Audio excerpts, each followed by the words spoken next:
I decided to do an image similar to this about a month ago after I realized that administration was doing things that don't stand behind my beliefs. And there was a few different images to choose from, so I didn't create this image. But I felt like this was the image that was the most provocative, the most creative, and the most controversial to the point that it would spark conversation. And I think that that was the main point. That is the point of art. And so I didn't want to make it to where it had a statement about what I believe in. I wanted to make it so it's a statement to whatever you believe. What are your thoughts about seeing that there's no longer a billboard up?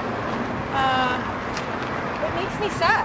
It makes me sad. It's my fundamental right, and it's the foundation to which our country was built on, was the freedom of speech.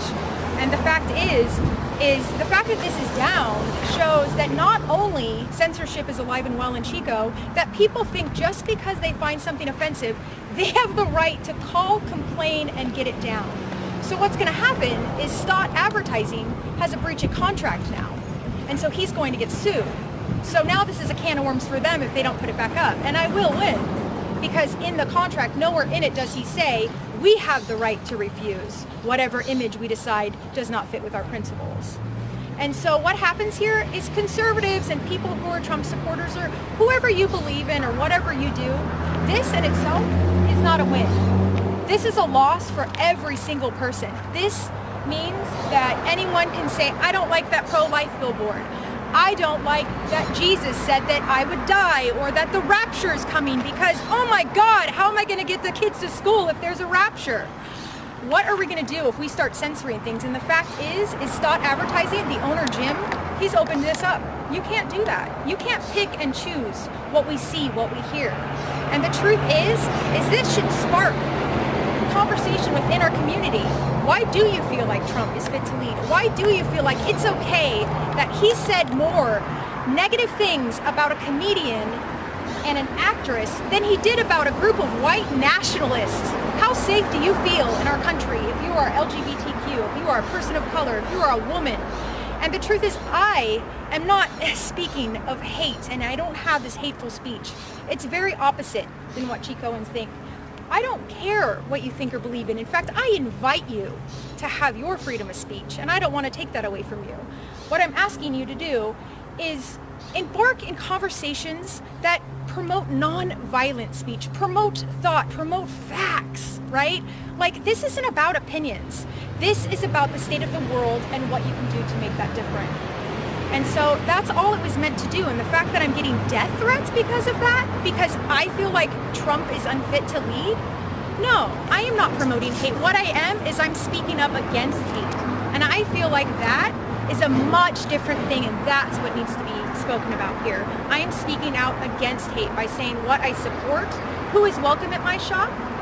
And the truth is that an athlete can't kneel down in a silent protest because all he's supposed to do is play sports. So I, as a business owner, I'm not allowed to speak out because all I'm supposed to do is sling clothes? Do you think that that's my responsibility as a community leader, as a business person? No, my responsibility is to stand up for my beliefs. And I believe that what I'm standing up for, I stand for more things than our president does. And I think that is a huge thing.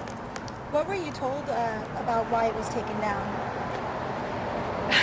Jim, the owner of Stott Advertising, was one of the most uneloquent, uneducated conversations I think I've had in my entire lifetime. He had nothing to say but, well, I don't know, I didn't know, it got taken down.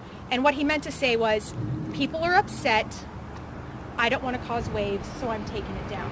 Not realizing the implications that he now has because there will be a lawsuit. So he had no other reason than he didn't realize what the image was. And even if the image was anything else, it doesn't matter.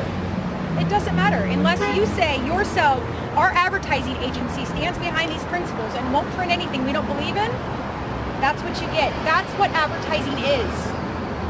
It's meant to provoke. It's meant to do, I don't know, provoke conversation, provoke change, provoke whatever. I see billboards all the time I don't agree with. Do I get to call that company and have it taken down? No, because I don't want it done to me.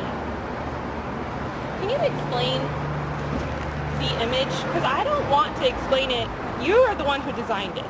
So tell me what this image, did you create it?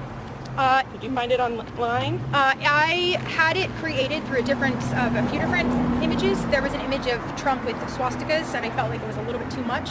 So I got to mix that with just a kind of creative play on the 45th president. He is wearing a Nazi uniform, yes, and I think that that's meant to, right? It's a piece of art. It's meant to create conversation. And so it's not meant to say that the Holocaust survivors, I apologize to anyone who thinks that I may or may not be unsympathetic to what has happened to them. That is not the case. What I am unsympathetic to is the fact that our president doesn't do anything to a group of white nationalists. So he may not be a Nazi, but he is a Nazi sympathizer. And I think that that has to be spoken about. The truth is our president is not fit to lead this country. And if you don't agree with me, I understand. I have never said this about a president in a lifetime, Democrat or Republican. And this is the first time in my life I literally fear for anyone of color. I fear for anyone of a different gender, of a different sexuality, or anything that is not the heteronormative way of life. The fact that he can say grab him by the pussy and you don't talk to your kids about that, but I can't have a billboard up portraying Trump as a Nazi sympathizer. What are your goals? What are your hopes for the future? Well, to not have my business burned down, to live, and so once I get through those things, I think that I will be able to feel good about the fact that I stood for what I believed in. And what I hope is that this will create and provoke conversation in the classroom, at home, in your businesses. Because the truth is we don't have to agree with each other. But to talk about it is a huge thing that we're missing here. Everything that I've seen on social media is mean and violent and angry. And so why aren't we having conversations about why do you support Trump? Why do you not? That never happens. And I don't want to explain to my kids why Trump is saying grab him by the pussy. If you want to explain that to your kids, that's fantastic. So I put this up so we can start talking about it. I'd heard something about how people were saying that the advertisement should be related to your business. And I wanted to ask you what your kind of response is, what your response would be to that kind of a comment. I would feel that those same people say Colin Kaepernick should just play football. I think the idea is people don't want to see what they don't want to see. They don't want to hear the difference. They don't want to hear other people's truths. And the idea is you don't get to tell me how to run my business. You don't get to tell me that I'm a woman. All I should do is sling clothes. How dare you have a voice? No, every single business owner has a political stance. They hide it because they'd rather have your money. I'm not like that. I don't want your money. If you don't believe in what I believe in and you want to shop somewhere else, support that other business. I completely support you. But I'm going to stand for what I believe in, even if that means I lose customers. That is American to me. Are you worried about any sales in your business, like sales going down? I already knew that they would. This is not a political ploy to gain business or make money. I knew that I was taking a huge risk. This is a more conservative town. Not everyone shares my beliefs, but I was willing to do that. I was willing to take the risk in order to spark conversation. And I want to say that I can't speak for everyone. I can just speak for myself. But I'm a business owner now, and I have a platform to which some people who don't have that can speak on. And I feel like that's what I did, is I created a platform for a lot of younger people who are too apathetic to vote or they don't think our system works. I'm that voice for them right now.